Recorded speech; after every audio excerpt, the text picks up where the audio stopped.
നമ്മുടെ ഈ ചാപ്റ്ററിൻ്റെ തുടക്കത്തിൽ നമ്മൾ ഫാരഡേസ് എക്സ്പെരിമെൻ്റൊക്കെ ഡിസ്കസ് ചെയ്തു. 3 എക്സ്പെരിമെൻറ്റുകൾ ഉണ്ടായിരുന്നു. ഒരു സിംഗിൾ ടേണുള്ള ഒരു കോയിലുമായി ബന്ധപ്പെട്ട ഒരു എക്സ്പെരിമെൻ്റ് ഉണ്ടായിരുന്നു. നമ്മളൊരു ബാർ മാഗ്നറ്റിനെ ഒരു സിംഗിൾ ടേണുള്ള കോയിലിൻ്റെ അടുത്തേക്ക് കൊണ്ടുവരികയും അതിൽ നിന്ന് പുറത്തേക്ക് എടുക്കുകയൊക്കെ ചെയ്തു. ഒരു ഇൻഡ്യൂസർ കറൻറ്റ് അതിൽ ഡെവലപ്പ് ചെയ്തതായി നമ്മൾ കണ്ടിരുന്നു. അതിനുശേഷം ഒരു ടേണിന് പകരം ഒന്നിലധികം ടേണുകളുള്ള കോയിലെടുത്തു. അതായത് ഏകദേശം ഒരു സോളിനോയിഡ് പോലെയുള്ള ഒരു കോയിൽ നമ്മളെടുത്തു. ബാർ മാഗ്നറ്റിന് പകരം നമ്മളൊരു കറൻറ്റ് ക്യാരിയിങ് കോയിലെടുത്തു. ഈ 2 കോയിലുകളും കോയാക്സിയലായിരുന്നു.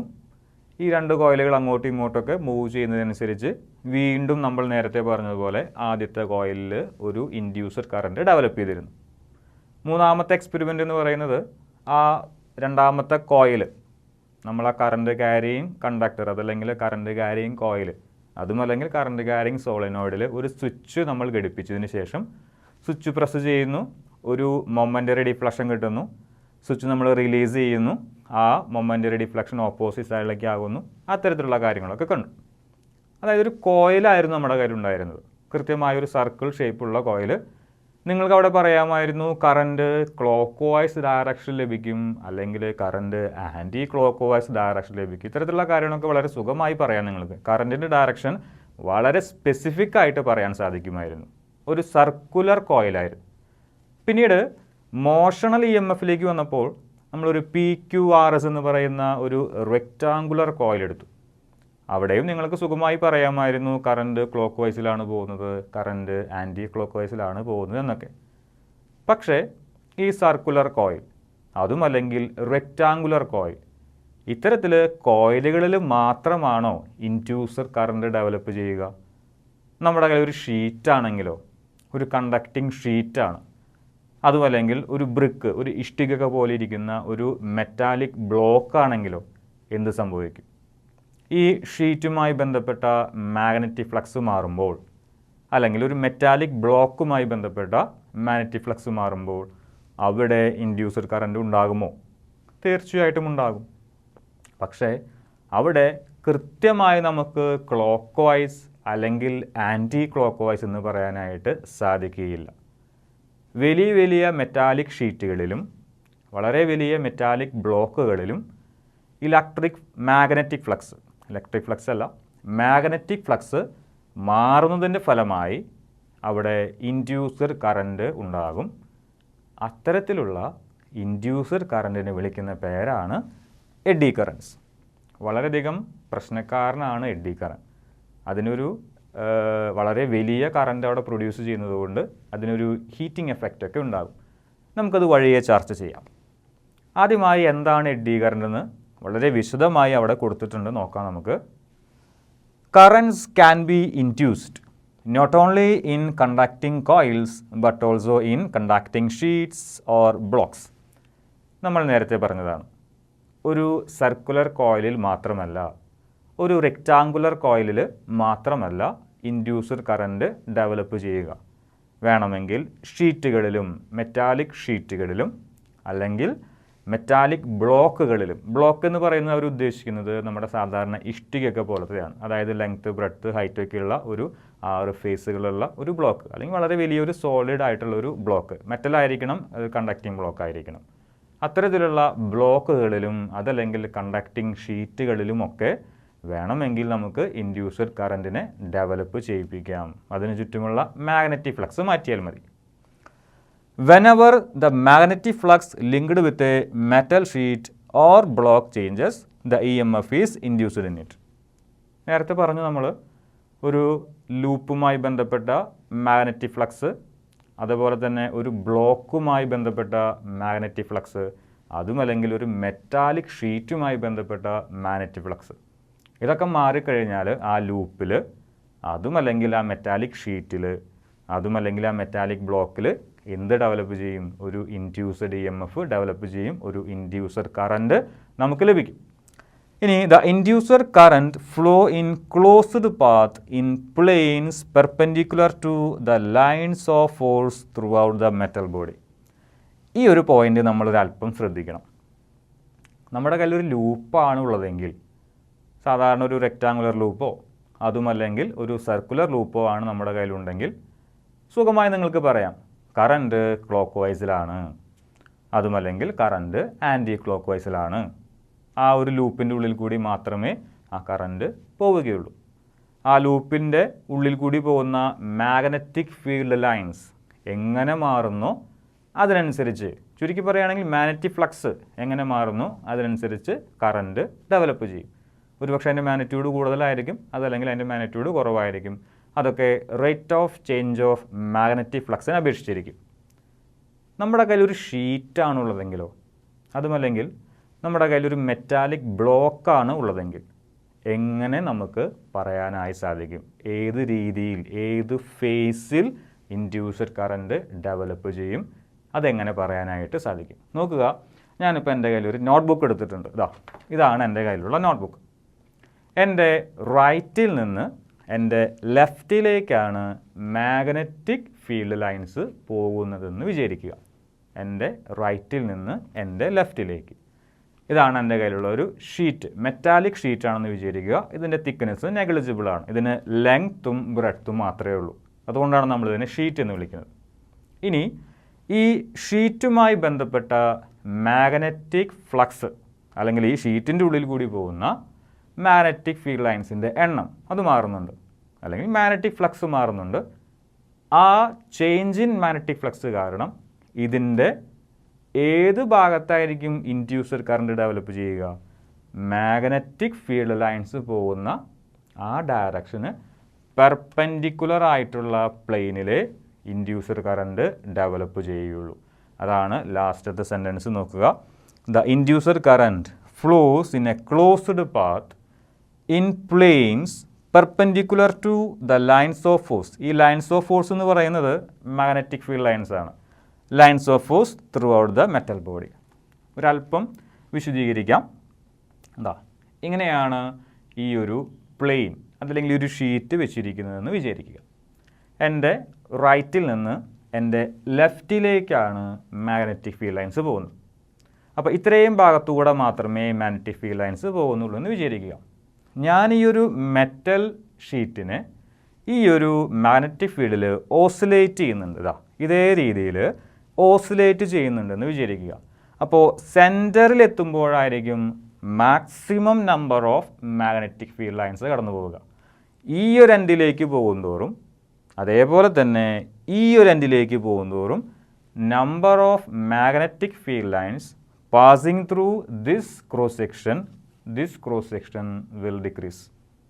അങ്ങനെയെങ്കിൽ ഇതുമായി ബന്ധപ്പെട്ട എന്ത് മാറുന്നുണ്ട്? മാഗ്നറ്റിക് ഫ്ലക്സ് മാറുന്നുണ്ട്. ഇങ്ങനെ വയ്ക്കുമ്പോൾ maximum number of magnetic field lines will pass through this area. ഈ വശത്തേക്ക് പോകുമ്പോൾ മാഗ്നറ്റിക് ഫീൽഡ് ലൈൻസിൻ്റെ നമ്പർ കുറയും, മാഗ്നറ്റിക് ഫ്ലക്സ് കുറയും, മാഗ്നറ്റിക് ഫ്ലക്സ് ചേഞ്ച് ചെയ്യും. താഴേക്ക് വരുമ്പോൾ മാഗ്നറ്റിക് ഫ്ലക്സ് കൂടും. പിന്നീട് ഈ ഡയറക്ഷനിലേക്ക് പോകുമ്പോൾ വീണ്ടും മാഗ്നറ്റിക് ഫ്ലക്സ് കുറയും, വീണ്ടും അത് മീൻ പൊസിഷനിലേക്ക് വരുമ്പോൾ മാഗ്നറ്റിക് ഫ്ലക്സ് കൂടും. ചുരുക്കി പറഞ്ഞു കഴിഞ്ഞാൽ മാഗ്നറ്റിക് ഫ്ലക്സിലെ ചേഞ്ച് ഉണ്ട്. കൃത്യമായി ഇതിനകത്ത് ഒരു ഇൻഡ്യൂസ്ഡ് കറണ്ട് ഡെവലപ്പ് ചെയ്യും. എവിടെ? ഈ പ്ലെയിനിലാണ് ഇൻഡ്യൂസ്ഡ് കറണ്ട് ഡെവലപ്പ് ചെയ്യുക, അതല്ലെങ്കിൽ ഈ പ്ലെയിനിൽ. ഇങ്ങനെയാണ് മാഗ്നറ്റിക് ഫീൽഡ് ലൈൻസ് പോകുന്നത്.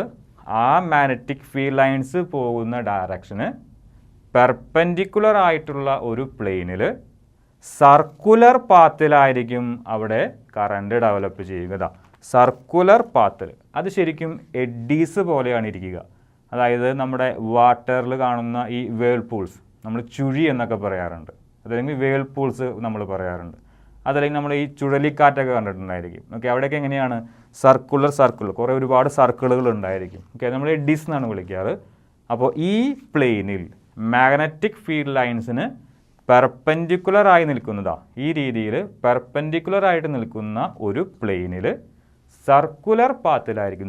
ഇതേ രീതിയിൽ എഡ്ഡീസ് പോലെ സർക്കുലർ പാത്തിലായിരിക്കും കറണ്ട് ഉണ്ടാവുക. ആ സർക്കുലർ പാത്ത് ശരിക്കും എഡ്ഡീസ് പോലെ ആയതുകൊണ്ടാണ് നമ്മൾ ആ കറണ്ടിനെ എന്ത് വിളിക്കുന്നത്? എഡ്ഡി കറണ്ട് എന്ന് വിളിക്കുന്നത്. കാരണം കൃത്യമായിട്ടൊരു ബൗണ്ടറിയിൽ കൂടി പോകാൻ സാധിക്കില്ല, കാരണം ഇതൊരു പ്ലെയിനാണ്. അപ്പോൾ ഒരു കൃത്യമായിട്ടൊരു ബൗണ്ടറി ഉണ്ടെങ്കിൽ സുഖമായിട്ട് നമുക്ക് പറയാം ക്ലോക്ക് വൈസ് ആണ് പോകുന്നത്, അല്ലെങ്കിൽ ആൻറ്റി ക്ലോക്ക് വൈസ് ആണ് പോകുന്നത്. പക്ഷേ ഇതൊരു ബൗണ്ടറി അല്ല, ഒരു പ്ലെയിനാണ്. അതായത് ഒരു ലൂപ്പല്ല, ഒരു പ്ലെയിനാണ്. ആ പ്ലെയിനിൽ എഡ്ഡീസ് പോലെ, അതായത് നമ്മുടെ വെള്ളത്തിലൊക്കെ കാണുന്ന വേൾപൂൾസ് അതല്ലെങ്കിൽ ചുഴിയൊക്കെ പോലെ അതങ്ങനെ ഒരു സ്പൈറൽ എന്നൊക്കെ വേണമെങ്കിൽ പറയാം, അല്ലെങ്കിൽ എഡ്ഡീസ് പോലെ കൃത്യമായിട്ട് സർക്കുലർ പാത്തിൽ ആ കറണ്ട് ഇതേ രീതിയിൽ റൊട്ടേറ്റ് ചെയ്തുകൊണ്ടേയിരിക്കും. അപ്പോൾ സർക്കുലർ പാത്ത് ആയതുകൊണ്ട് നമുക്കതിനെ എഡ്ഡി കറണ്ട്സ് വിളിക്കാം. ആ കറണ്ട് ശരിക്കും ഒരു എഡ്ഡി പോലെയാണ്, അതുകൊണ്ട് നമ്മളതിനെ എഡ്ഡി കറണ്ട് എന്ന് വിളിക്കുന്നു. ഓക്കെ, ഇനി ആ എഡ്ഡി കറണ്ട് എല്ലാ ഫേസിലൊന്നും ഉണ്ടാവില്ല. ഓക്കെ, അത് ആ ബ്ലോക്കിൻ്റെ കേസിൽ പറയുമ്പോൾ കുറച്ചും കൂടി എളുപ്പത്തിൽ നമുക്ക് മനസ്സിലാകും. ഇതൊരു ഷീറ്റാണ്. ഈ ഷീറ്റിൻ്റെ ഈ ഒരു പ്ലെയിന് perpendicular to the magnetic field. അപ്പോൾ ഈ പ്ലെയിനിലും മാത്രമേ നിങ്ങൾക്ക് എഡ്ഡി കറണ്ട് ലഭിക്കുകയുള്ളൂ. ഓക്കെ, ഇനി ഞാനൊരു ചെറിയൊരു ബ്ലോക്ക് കാണിക്കാം. ഓക്കെ, അതായത് ഒരു 6 ഫേസുള്ള ഒരു ബ്ലോക്ക് കാണിക്കാം. ഇതിപ്പോൾ എൻ്റെ ടേബിളിലിരുന്ന ഒരു പെൻ ഹോൾഡറാണ്. ഓക്കെ, ഇതിന് ശരിക്കും പറഞ്ഞു കഴിഞ്ഞാൽ 6 ഫേസ് ഉണ്ട്. ഒരു അപ്പർ ഫേസ്, ഒരു ലോവർ ഫേസ്, ഇവിടെ ഇങ്ങനെ മൊത്തത്തിൽ 4 ഫേസ് ഉണ്ടെന്ന് വിചാരിക്കുക. ഓക്കെ, ഇതാണ് മാഗ്നറ്റിക് ഫീൽഡിൻ്റെ ഡയറക്ഷൻ, അതല്ലെങ്കിൽ മാഗ്നറ്റിക് ഫീൽഡ് ലൈൻസിൻ്റെ ഡയറക്ഷൻ. ഓക്കെ, അപ്പോൾ ഈ ഫേസിൽ കൂടി ശ്രദ്ധിക്കുക, ഈ ഫേസിൽ കൂടിയും മാത്രമേ മാഗ്നറ്റിക് ഫീൽഡ് ലൈൻസ് കടന്നു പോകുന്നുള്ളൂ. ഈ ഫേസിലും നേരെ ഓപ്പോസിറ്റ് ആയിട്ടുള്ള ഈ ഫേസിലും മുകളിൽ കൂടിയും താഴെ കൂടിയും മാഗ്നറ്റിക് ഫീൽഡ് ലൈൻസ് പോകുന്നില്ല. ഈ ഫേസിലും മാത്രമേ പോകുന്നുള്ളൂ. ഇനി ഇതും ഇതേ രീതിയിൽ ഇങ്ങനെ ഓസിലേറ്റ് ചെയ്യുകയാണെന്ന് വിചാരിക്കുക. ഇതൊരു ബ്ലോക്കാണ്. ഓക്കെ, മെറ്റാലിക് ബ്ലോക്കാണെന്ന് വിചാരിക്കുക. ഈ ബ്ലോക്കും ഇതേ രീതിയിൽ ഓസിലേറ്റ് ചെയ്യുകയാണെങ്കിൽ എന്ത് സംഭവിക്കും? എല്ലാ 6 പ്ലെയിനിലും എഡ്ഡി കറണ്ട് ഡെവലപ്പ് ചെയ്യില്ല. 2 പ്ലെയിനിലാണ് എഡ്ഡി കറണ്ട് ഡെവലപ്പ് ചെയ്യുള്ളൂ. ആ plane perpendicular to magnetic field lines ആയിരിക്കണം. അതായത് മൊത്തം 6 ഫേസ് ഉണ്ട് ഈ ഒരു ബ്ലോക്കിന്, പക്ഷേ 6 ഫേസിലും എഡ്ഡി കറണ്ട് ഡെവലപ്പ് ചെയ്യില്ല. ഏത് ഫേസുകളിൽ മാത്രമേ എഡ്ഡി കറണ്ട് ഡെവലപ്പ് ചെയ്യുള്ളൂ? The plane or the phase perpendicular to the magnetic field line. 2 പ്ലെയിനാണ് പെർപെൻഡിക്കുലർ ടു മാഗ്നറ്റിക് ഫീൽഡ് ലൈനുള്ളൂ. ഈ പ്ലെയിനും മാത്രം. ഓക്കെ, അതാണ് ഏറ്റവും അവസാനത്തെ സെൻറ്റൻസ് പറഞ്ഞിരിക്കുന്നത്. വളരെയധികം ഇമ്പോർട്ടൻ്റ് ആണ്. ഒന്നുകൂടി വായിക്കാം നമുക്ക്. ദ ഇൻഡ്യൂസ്ഡ് കറണ്ട്, അതായത് eddy current flows in closed path. നേരത്തെ പറഞ്ഞു എഡ്ഡീസ് പോലെയാണ് കറണ്ട് അവിടെ ഡെവലപ്പ് ചെയ്യുന്നത്. ഒരു പ്ലെയിനിൽ എഡ്ഡീസ് പോലെയാണ് അവിടെ കറണ്ട് ഡെവലപ്പ് ചെയ്യുന്നത്. ആ പ്ലെയിൻ എന്ന് പറയുന്നത് perpendicular to the magnetic field lines ആയിരിക്കും. ഓക്കെ, ഇതാണ് ഏറ്റവും അവസാനത്തെ സെൻറ്റൻസ്. ഇനി എന്താണ് എഡ്ഡി കറണ്ട് എന്ന് അവർ ഡിഫൈൻ ചെയ്തിരിക്കുന്നു. സ്റ്റേറ്റ്മെൻറ്റ് അതല്ലെങ്കിൽ definition. Eddy currents are the currents induced in solid metallic masses when the magnetic flux passing through them changes. ഒരു മെറ്റാലിക് ബോഡിയിൽ, അതൊരു ഷീറ്റാകാം അതല്ലെങ്കിൽ ഒരു ബ്ലോക്ക് ആകാം, അതിൻ്റെ ഉള്ളിൽ കൂടി പോകുന്ന മാഗ്നറ്റിക് ഫീൽഡ് ലൈൻസ് അതല്ലെങ്കിൽ അതുമായി ബന്ധപ്പെട്ട മാഗ്നറ്റിക് ഫ്ലക്സ് ചേഞ്ച് ചെയ്ത് കഴിഞ്ഞാൽ അത്തരത്തിലുള്ള മെറ്റാലിക് ബ്ലോക്കുകളിൽ അതുമല്ലെങ്കിൽ മെറ്റാലിക് ഷീറ്റുകളിൽ ഒരു ഇൻഡ്യൂസർ കറണ്ട് ഡെവലപ്പ് ചെയ്യും. ആ ഇൻഡ്യൂസർ കറണ്ടിനെ വിളിക്കുന്ന പേരാണ് എഡ്ഡി കറണ്ട്. 2 കാര്യങ്ങൾ ഓർത്ത് വെച്ചേക്കണം. ഒന്ന്, എഡ്ഡി കറണ്ട് എന്ന് പറയുന്നത് മാഗ്നറ്റിക് ഫീൽഡ് ലൈനിന് പെർപെൻഡിക്കുലർ ആയിട്ടുള്ള ഒരു പ്ലെയിനിൽ മാത്രമേ ഡെവലപ്പ് ചെയ്യൂ. രണ്ടാമത്തെ കാര്യം, അത് കൃത്യമായിട്ട് ഒരു ലൂപ്പിൽ കൂടി പോകുന്ന പോലെയല്ല ആക്ട് ചെയ്യുക, എഡ്ഡീസ് പോലെയാണ്. ആ പ്ലെയിനിൽ എഡ്ഡീസ് പോലെ അതല്ലെങ്കിൽ വേൾപൂൾസ് പോലെ അതല്ലെങ്കിൽ നമ്മൾ ചുഴി എന്നൊക്കെ പറയാറുണ്ട്, അത്തരത്തിലുള്ള ഒരു എഡ്ഡീസ് പോലെയാണ് സാധാരണഗതിയിൽ ആ കറണ്ട് ജനറേറ്റ് ചെയ്യുന്നത്. സർക്കുലർ പാത്തിൽ എഡ്ഡീസ് പോലെയാണ് ജനറേറ്റ് ചെയ്യുന്നത്. അതുകൊണ്ടാണ് നമ്മൾ ആ കറണ്ടിനെ എഡ്ഡി കറണ്ട് എന്ന് വിളിക്കുന്നത്. ഒരു മെറ്റൽ ഷീറ്റിൽ അതല്ലെങ്കിൽ ഒരു മെറ്റാലിക് ബ്ലോക്കിൽ ഏത് രീതിയിലാണ് എഡ്ഡി കറണ്ട് ഡെവലപ്പ് ചെയ്യുന്നത്? ഇനി ഡെവലപ്പ് ചെയ്ത് കഴിഞ്ഞാൽ ആ ഒരു മെറ്റൽ ഷീറ്റ് അതല്ലെങ്കിൽ ആ ഒരു മെറ്റൽ ബ്ലോക്കിന് എന്തെങ്കിലും സംഭവിക്കുമോ? അവിടെ ഉണ്ടാകുന്ന കറണ്ട് ഏത് ഡയറക്ഷനിലായിരിക്കും ഫ്ലോ ചെയ്യുക? ഇത്തരത്തിലുള്ള കാര്യങ്ങളാണ് ഇനി നമ്മൾ നോക്കാനായിട്ട് പോകുന്നത്. അതിനുവേണ്ടി നമുക്കൊരു എക്സ്പെരിമെൻറ്റ് ചെയ്യേണ്ടതുണ്ട്. Experiment number 1. 2 എക്സ്പെരിമെൻ്റാണ് നമുക്ക് ഡിസ്കസ് ചെയ്യാനുള്ളത്. അതിൽ ആദ്യത്തെ എക്സ്പെരിമെൻറ്റിൻ്റെ ആ ഒരു ഡീറ്റെയിൽസിങ് ഈ രീതിയിലാണ് വരുന്നത്. നമ്മുടെ കയ്യിൽ 2 പോൾ പീസസ് ഉണ്ട്, അതായത് 2 മാഗ്നറ്റുകൾ. ഇത് സൗത്ത് പോള്, ഇത് നോർത്ത് പോള്. നിങ്ങൾക്ക് വേണമെങ്കിൽ ഇലക്ട്രോ മാഗ്നറ്റുകൾ ഉപയോഗിക്കാം. ഇത് ആ ഒരു മാഗ്നറ്റിൻ്റെ സൗത്ത് പോളും ഇത് മറ്റൊരു മാഗ്നറ്റിൻ്റെ നോർത്ത് പോളുമാണ്. നോർത്ത് പോൾ ഞാൻ റെഡ് ഡോട്ട് കൊണ്ട് റെപ്രസെൻറ്റ് ചെയ്തിട്ടുണ്ട്, സൗത്ത് പോള് ബ്ലൂ ഡോട്ട്സ് കൊണ്ട് റെപ്രസെൻറ്റ് ചെയ്തിട്ടുണ്ട്. അതായത് നിങ്ങളിരിക്കുന്ന ഭാഗം നോർത്ത് പോളും ഈ ഒരു വൈറ്റ് ബോർഡ് ഇരിക്കുന്ന ഭാഗം സൗത്ത് പോളുമാണെന്ന് വിചാരിക്കുക. അതായത് ഈ ഒരു ഭാഗം നോർത്ത് പോളും, നിങ്ങൾ കാണുന്ന ഒരു വിഷ്വൽ കാണുന്ന ഒരു ഭാഗം നോർത്ത് പോളും, ഈ ഒരു ഭാഗം വൈറ്റ് ബോർഡ് ഇരിക്കുന്ന ഭാഗം സൗത്ത് പോളുമാണെന്ന് വിചാരിക്കുക. ഞാൻ ഇവിടെ ഒരു പിവോട്ട് ഉപയോഗിച്ച് ഒരു മെറ്റൽ ഷീറ്റിനെ ഹാങ് ചെയ്തിട്ടുണ്ട്. ആ ഹാങ് ചെയ്തിരിക്കുന്നത് ഈ രീതിയിലാണ്. ഞാനൊരു നോട്ട്ബുക്ക് എടുത്തിട്ട് കാണിച്ചു തരാം. ഇങ്ങനെയാണ് മെറ്റൽ ഷീറ്റ് ഹാങ് ചെയ്തിരിക്കുന്നത്. ഇവിടെയാണ് നമ്മുടെ നോർത്ത് പോള്, നേരെ ഇതിൻ്റെ പുറം ഭാഗത്താണ് സൗത്ത് പോള്. മെറ്റൽ ഷീറ്റ് ഈ രീതിയിലാണ് നമ്മൾ ഹാങ് ചെയ്തിരിക്കുന്നത്. അതായത് നോർത്തിൽ നിന്ന് സൗത്തിലേക്കാണ് മാഗ്നറ്റിക് ഫീൽഡ് പോകുന്നത്. അതിൻ്റെ ഏകദേശം ഒരു 3 ഡയമെൻഷണൽ ഫിഗർ നമ്മൾ ബോർഡിൽ വരച്ചിട്ടുണ്ട്. എങ്കിൽ കൂടി വളരെ പെട്ടെന്ന് മനസ്സിലാകുന്നതിന് വേണ്ടി നിങ്ങളിരിക്കുന്ന ഭാഗം നോർത്ത് പോളാണ്, വൈറ്റ് ബോർഡ് ഇരിക്കുന്ന ഭാഗം സൗത്ത് പോളാണ്. അങ്ങനെയെങ്കിൽ ഇൻ ടു ദ പ്ലെയിനാണ്, ഈ വൈറ്റ് ബോർഡിന് ഇൻ ടു ദ പ്ലെയിനാണ് മാഗ്നറ്റിക് ഫീൽഡ് ലൈനുകൾ പോവുക. അതായത് നോർത്തിൽ നിന്ന് സൗത്തിലേക്ക് ഈ രീതിയിൽ. ആ മാഗ്നറ്റിക് ഫീൽഡ് ലൈന് പെർപെൻഡിക്കുലറായിട്ട് ഞാനൊരു മെറ്റൽ ഷീറ്റ് വെച്ചിട്ടുണ്ട്. വിചാരിക്കുക അതൊരു കോപ്പർ പ്ലേറ്റാണ്, കോപ്പർ കൊണ്ട് ഉണ്ടാക്കിയ ഒരു മെറ്റൽ പ്ലേറ്റാണ്, അതല്ലെങ്കിൽ ഒരു മെറ്റൽ ഷീറ്റാണ്.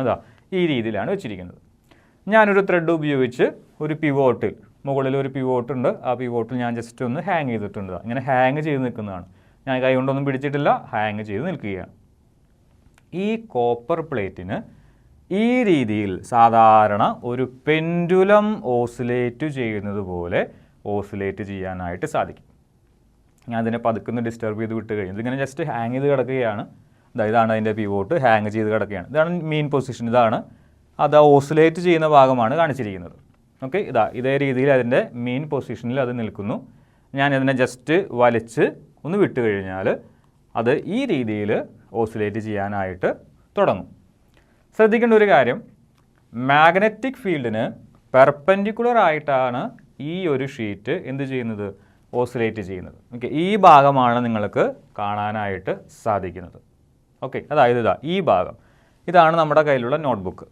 ഇതാണ് നമ്മുടെ അതിന് കോപ്പർ പ്ലേറ്റ് ആയിട്ട് നമ്മൾ വിചാരിക്കുക. ഇതാണ് കോപ്പർ പ്ലേറ്റ്. ഈ ഭാഗമാണ് നിങ്ങൾക്ക് കാണാനായിട്ട് സാധിക്കുന്നത്. പുറകെയുള്ള ഭാഗം നിങ്ങൾക്ക് കാണാനായിട്ട് സാധിക്കുകയില്ല. അപ്പോൾ നിങ്ങൾ കാണുന്ന ഭാഗമാണ് ഇവിടെ വരച്ചു വെച്ചിരിക്കുന്നത്. ഇനി സെൻറ്ററിൽ നിന്ന് ഒരു എക്സ്ട്രീം എൻഡിലേക്ക് പോകുമ്പോൾ ഈ രീതിയിൽ സെൻറ്ററിൽ നിന്ന് ഈ എക്സ്ട്രീം എൻഡിലേക്ക് പോകുമ്പോൾ എന്ത് സംഭവിക്കും? എക്സാക്റ്റ് സെൻറ്ററിലാണ് നമ്മൾ വെച്ചിരിക്കുന്നതെങ്കിൽ ഈ ഒരു കോപ്പർ പ്ലേറ്റിൻ്റെ ഉള്ളിൽ കൂടി മാക്സിമം മാഗ്നറ്റിക് ഫീൽഡ് ലൈനുകൾ പോകും.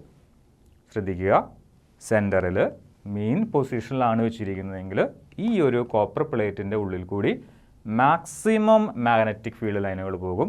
മാഗ്നറ്റിക് ഫ്ലക്സ് മാക്സിമം ആയിരിക്കും. ഇതിൻ്റെ ഒരു സൈഡിലേക്ക് ഞാൻ കൊണ്ടുവരുമ്പോൾ എന്ത് സംഭവിക്കും? മാഗ്നറ്റിക് ഫ്ലക്സ് കുറയും. അതായത് there is a change in magnetic flux. ഉടനടി ഈ ഒരു കോപ്പർ ഷീറ്റിൽ, ഓക്കെ, അതായത് മെറ്റൽ ഷീറ്റിൽ എന്ത് ഡെവലപ്പ് ചെയ്യും? എഡ്ഡി കറണ്ട് ഡെവലപ്പ് ചെയ്യും. ഇൻഡ്യൂസ്ഡ് കറണ്ട് എന്ന് പറയുന്നതിനേക്കാൾ നല്ലത് എഡ്ഡി കറണ്ട് എന്ന് പറയുന്നതാണ്. കാരണം നമ്മുടെ ടോപ്പിക് അതാണ്. എഡ്ഡി കറണ്ട് ഡെവലപ്പ് ചെയ്യും. ഏത് ഡയറക്ഷൻ, നമ്മൾ പറഞ്ഞു ഈ ഒരു പ്ലെയിനിൽ സർക്കുലർ പാത്തിൽ എഡ്ഡീസ് പോലെയാണ് പോകുന്നതെന്ന് പറഞ്ഞു. ആ എഡ്ഡീസിന് ക്ലോക്ക് വൈസ് ഇട്ട്, അതായത് ഈ രീതിയിലും പോകാം, ആൻറ്റി ക്ലോക്ക് വൈസ് ആയിട്ടും അതിന് പോകാം. ക്ലോക്ക് വൈസ് ആയിട്ട് പോകുമോ, ആൻറ്റി ക്ലോക്ക് വൈസ് ആയിട്ട് എഡ്ഡീസ് പോലെ പോകുമോ എന്നുള്ളതാണ് ചർച്ചാ വിഷയം. ഈ രീതിയിലേക്ക്, ഈ ഒരു എക്സ്ട്രീം എൻഡിലേക്ക് പോകുമ്പോൾ എന്ത് സംഭവിക്കുന്നു? മാഗ്നറ്റിക് ഫ്ലക്സ് കുറയുന്നു. അങ്ങനെയെങ്കിൽ ലെൻസസ് ലോ അനുസരിച്ച് ഇവിടെ ഉണ്ടാകുന്ന കറണ്ട് മാഗ്നറ്റിക് ഫ്ലക്സ് കൂട്ടുന്നതിനായി ശ്രമിക്കും. പുറമെയുള്ള മാഗ്നറ്റിക് ഫീൽഡ് ഇങ്ങനെയാണ്. പുറമെയുള്ള മാഗ്നറ്റിക് ഫീൽഡ് ഇങ്ങനെയാണ്. ഈ ഷീറ്റ് ഈ ഒരു എക്സ്ട്രീം എൻഡിലേക്ക് വരുമ്പോൾ മാഗ്നറ്റിക് ഫ്ലക്സ് കുറയും. ഇവിടെ ഉണ്ടാകുന്ന കറണ്ട് മാഗ്നറ്റിക് ഫ്ലക്സ് കൂട്ടാനായിട്ട് നോക്കും.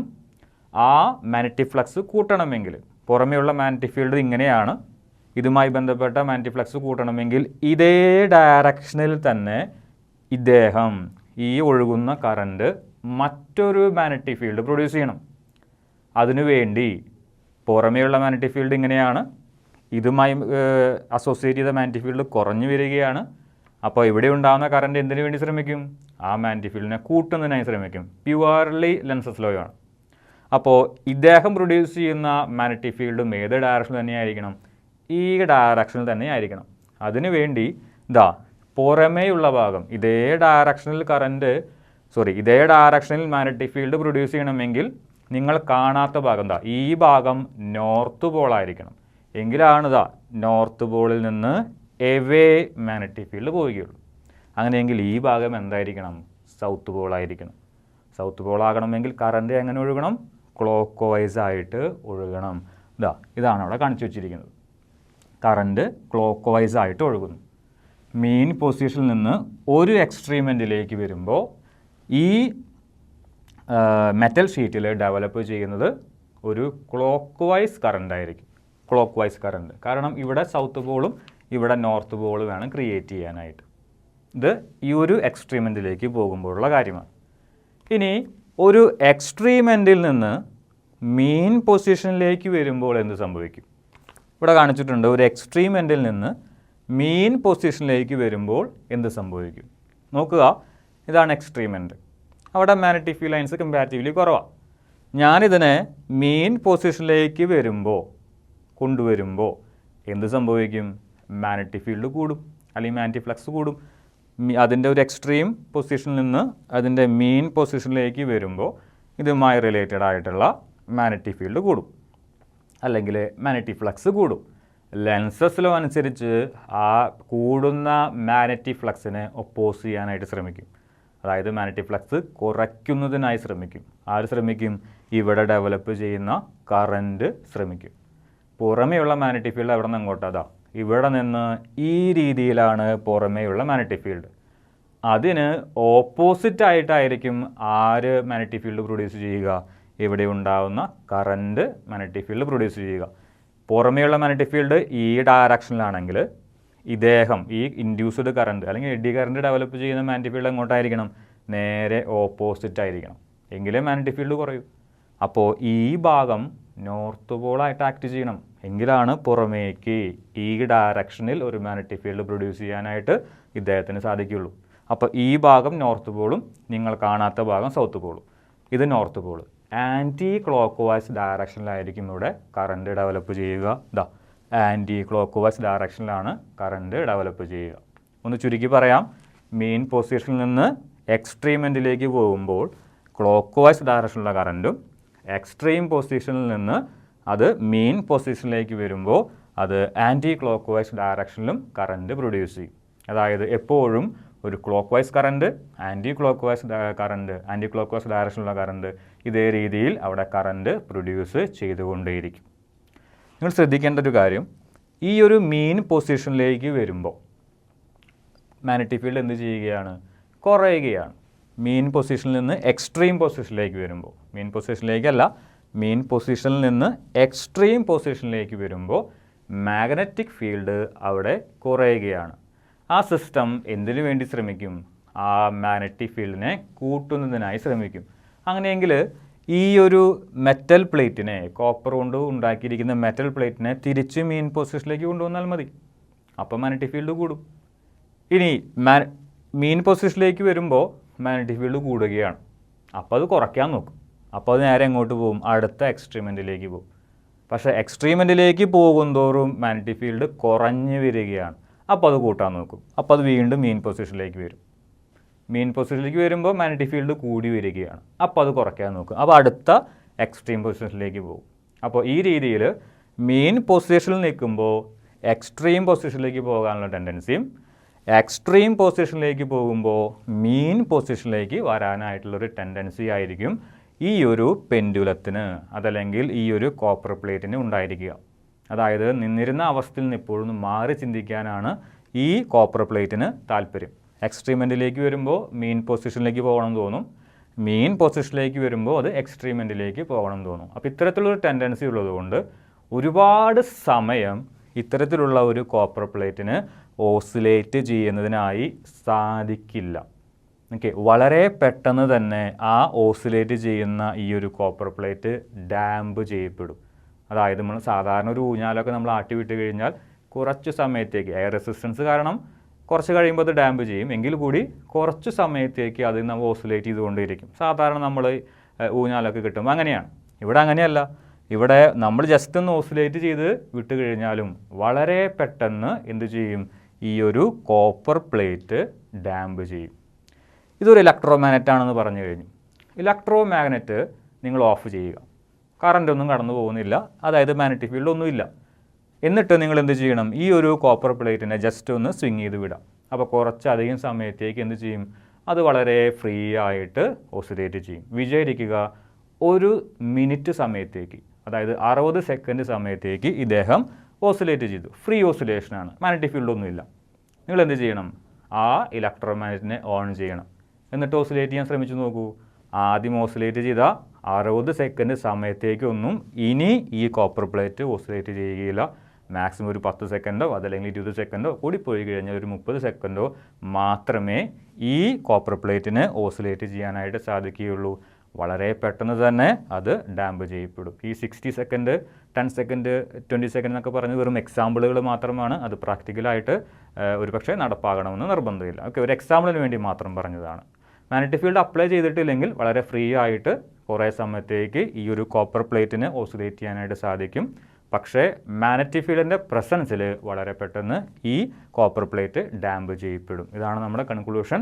നമ്മൾ താഴെ എഴുതിയിട്ടുണ്ട്, നോക്കുക. In the absence of magnetic field, അതായത് capital B, electromagnet off ആണെന്ന് വിചാരിക്കുക. Then pendulum oscillates freely. വളരെ സിമ്പിളായിട്ട് ഈ ഒരു കോപ്പർ പ്ലേറ്റിൻ്റെ പെൻഡുലം ഫ്രീ ആയി ഇതേപോലെ ഓസിലേറ്റ് ചെയ്തുകൊണ്ടേയിരിക്കും. പക്ഷേ നമ്മൾ എപ്പോഴാണോ ഇലക്ട്രോ മാഗ്നറ്റ് ആക്ടിവേറ്റ് ചെയ്യുന്നത്, അതായത് എപ്പോഴാണ് മാഗ്നറ്റിക് ഫീൽഡ് അപ്ലൈ ചെയ്യുന്നത്, എന്ത് സംഭവിക്കും? But when B is applied the oscillation of pendulum highly damped. വളരെ പെട്ടെന്ന് തന്നെ അത് ഡാമ്പ് ചെയ്യപ്പെടും. വളരെ പെട്ടെന്ന് തന്നെ അതൊരു മീൻ പൊസിഷനിലേക്ക് എത്തും.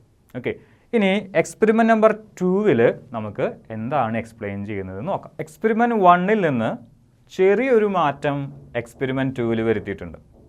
ഞാൻ മുഴുവനായിട്ടുള്ള ഒരു ഫിഗർ വരച്ചിട്ടില്ല. നമ്മുടെ മുമ്പിൽ നോർത്ത് പോളും ഉണ്ട്, നമ്മുടെ ഈ ഒരു സൈഡിൽ സൗത്ത് പോളുമുണ്ട്. ഇതാണ് മാഗ്നറ്റിക് ഫീൽഡിൻ്റെ ഡയറക്ഷൻ. അതിന് പെർപെൻഡിക്കുലറായിട്ട് ഒരു കോപ്പർ പ്ലേറ്റ് സ്വിങ് ചെയ്യുന്നുണ്ട്, അതായത് ഓസിലേറ്റ് ചെയ്യുന്നുണ്ട്. ആ കോപ്പർ പ്ലേറ്റിലാണ് ഞാൻ മാറ്റം വരുത്തിയത്. മാഗ്നറ്റിക് ഫീൽഡിലോ നോർത്ത് പോളിലോ സൗത്ത് പോളിലോ ഒന്നും തന്നെ ഞാൻ ഒരു മാറ്റവും വരുത്തിയിട്ടില്ല. നമ്മുടെ കയ്യിലുള്ള കോപ്പർ പ്ലേറ്റിലാണ് ഞാൻ ചെറിയൊരു മാറ്റം വരുത്തിയത്. കുറച്ച് റെക്റ്റാങ്കുലർ സ്ലോട്ടുകൾ ഇട്ട് കൊടുത്തു. അതായത് ചെറിയ ചെറിയ കുറച്ച് കഷ്ണങ്ങൾ ഞാൻ അതിൽ നിന്ന് മുറിച്ചു മാറ്റി. കൃത്യമായൊരു റെക്റ്റാങ്കിൾ ഷേപ്പ് ഉണ്ടായിരുന്ന കോപ്പർ പ്ലേറ്റ് ഇപ്പോൾ ഏകദേശം ഒരു ഫോർക്ക് പോലെ ആയിട്ടുണ്ട്. അതിൻ്റെ ഇടയിൽ നിന്ന് ഞാൻ കുറച്ച് ഭാഗങ്ങൾ നീക്കം ചെയ്തു. നോക്കുക, experiment number 2. Rectangular slots are made in the copper plate and allow the pendulum to oscillate in the same magnetic field. നേരത്തെ നമ്മൾ പറഞ്ഞ അതേ മാഗ്നറ്റിക് ഫീൽഡിൽ അതേ മെറ്റീരിയൽ, അതായത് കോപ്പർ എന്നതാണ് ഉദ്ദേശിച്ചത്, അതേ മെറ്റീരിയൽ ഞാൻ വീണ്ടും ഓസിലേറ്റ് ചെയ്യിപ്പിച്ചു. ചെറിയൊരു മാറ്റം, ആ പ്ലേറ്റിൽ ഞാൻ കുറച്ച് റെക്റ്റാങ്കുലർ സ്ലോട്ടുകൾ ഉണ്ടാക്കി കൊടുത്തു.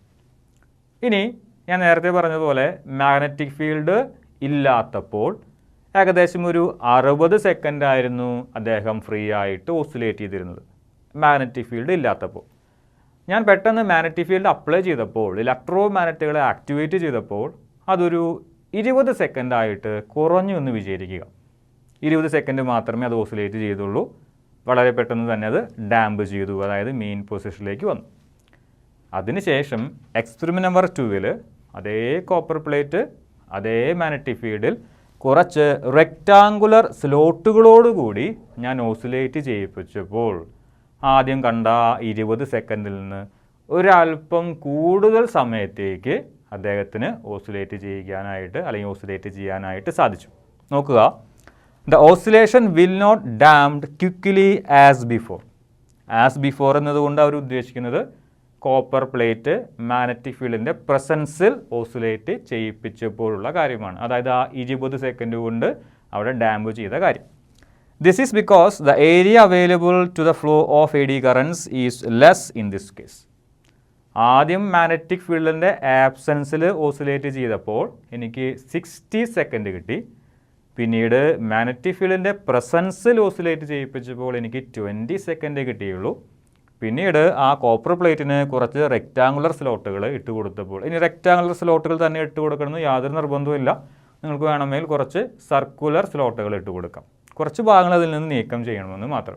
പക്ഷേ അതിൻ്റെ ഷേപ്പിൽ കാര്യമായിട്ട് മാറ്റം വരുത്താനൊന്നും നിൽക്കേണ്ട ചെറിയൊരു സ്ലോട്ടുകൾ, റെക്റ്റാങ്കുലർ സ്ലോട്ടോ അതല്ലെങ്കിൽ ഒരു സർക്കുലർ സ്ലോട്ടുകളോ നിങ്ങൾക്ക് ഇട്ട് കൊടുക്കാം. ഓക്കെ, അതായത് ഏരിയ കുറഞ്ഞു. അതിൻ്റെ ഒരു ഷേപ്പിൽ കാര്യമായിട്ടുള്ള മാറ്റം വന്നിട്ടില്ലെങ്കിലും ടോട്ടൽ ഏരിയ അവിടെ കുറഞ്ഞു. എഡ്ഡി കറൻറ്റിന് ഓടിക്കളിക്കാനുള്ള ആ ഒരു സ്പേസ് അവിടെ കുറഞ്ഞു. അങ്ങനെയെങ്കിൽ നേരത്തെ പറഞ്ഞതുപോലെ ആ 20 സെക്കൻഡ് എന്ന് പറയുന്ന വളരെ ചെറിയ സമയമല്ല, കുറച്ചും കൂടി കൂടുതൽ സമയം ഈ കോപ്പർ പ്ലേറ്റിന് ആ മാഗ്നറ്റിക് ഫീൽഡിൽ ഓസിലേറ്റ് ചെയ്യുന്നതിനായിട്ട് സാധിക്കും. ഒരു പക്ഷേ അത് 30 സെക്കൻഡോ അല്ലെങ്കിൽ 40 സെക്കൻഡോ ആകാം. വിത്തൗട്ട് മാഗ്നറ്റിക് ഫീൽഡ് 60 സെക്കൻഡ് ആണെങ്കിൽ വിത്ത് മാഗ്നറ്റിക് ഫീൽഡ് ഒരു പക്ഷേ 20 സെക്കൻഡ് ആയിരിക്കും. ഓക്കെ, ഉദാഹരണങ്ങൾ മാത്രമാണ്. 20 സെക്കൻഡ് ആയിരിക്കും. ഇനി അതേ മാഗ്നറ്റിക് ഫീൽഡിൽ കുറച്ച് സ്ലോട്ടുകളോടുകൂടി ആ കോപ്പർ പ്ലേറ്റ് ഓസിലേറ്റ് ചെയ്യിപ്പിക്കാൻ നിന്ന് കഴിഞ്ഞാൽ ഒരു പക്ഷേ നിങ്ങൾക്ക് 40 സെക്കൻഡ് സമയത്തേക്ക് അവിടെ ഓസിലേഷൻ ലഭിക്കും. അതിന് കാരണം ഇതാണ്, ഏരിയ അവിടെ കുറഞ്ഞു. ഏരിയ കുറഞ്ഞതുകൊണ്ട് എഡ്ഡി കറൻറ്റിനെ ആക്ട് ചെയ്യാനായിട്ടുള്ള സ്പേസ് അവിടെ കുറഞ്ഞു. അതുകൊണ്ട് നിങ്ങൾക്ക് കുറച്ചും കൂടി ഫ്രീ ആയിട്ട് ആ കോപ്പർ പ്ലേറ്റിനെ ഓസിലേറ്റ് ചെയ്യിപ്പിക്കാനായിട്ട് സാധിക്കും. അപ്പോൾ ഇതിൽ നിന്ന് എക്സ്പെരിമെൻറ്റ് നമ്പർ 1-ൽ നിന്നും എക്സ്പെരിമെൻറ്റ് നമ്പർ 2-ൽ നിന്നും നിങ്ങൾക്ക് കൺക്ലൂഡ് ചെയ്യാൻ പറ്റുന്ന കാര്യം എന്താണ്? ഒരു പക്ഷേ നമ്മൾക്ക് ഇതേ ഷേപ്പിൽ തന്നെ ഒരു പ്ലേറ്റുകൾ ഉണ്ടാകാം. ആ പ്ലേറ്റുകളുടെ ആ ഒരു ഷേപ്പ് മാറാതെ കുറച്ച് ഏരിയ നിങ്ങൾക്ക് അവിടെ കുറയ്ക്കാനായിട്ട് സാധിക്കുമെങ്കിൽ എന്ത് ചെയ്യാൻ സാധിക്കും? എഡ്ഡി കറൻറ്റ് കാരണമുണ്ടാകുന്ന പ്രശ്നങ്ങൾ നിങ്ങൾക്ക് ഒരു പരിധിവരെ ഒഴിവാക്കാനായിട്ട് സാധിക്കും. ശരിക്കും നമ്മുടെ പ്രശ്നം എന്താ? ഏരിയ ആണ്. ഓക്കെ, അതായത് എഡ്ഡി കറൻറ്റിന് ആക്ട് ചെയ്യാനായിട്ടുള്ള ഏരിയ കുറച്ച് കഴിഞ്ഞാൽ എഡ്ഡി കറൻറ്റ് കാരണമുണ്ടാകുന്ന ആ ഒരു എന്താ പറയുക, ഒരു അൺഡിസൈറബിൾ എഫക്ട്സ് നിങ്ങൾക്ക് മിനിമൈസ് ചെയ്യാനായിട്ട് സാധിക്കും.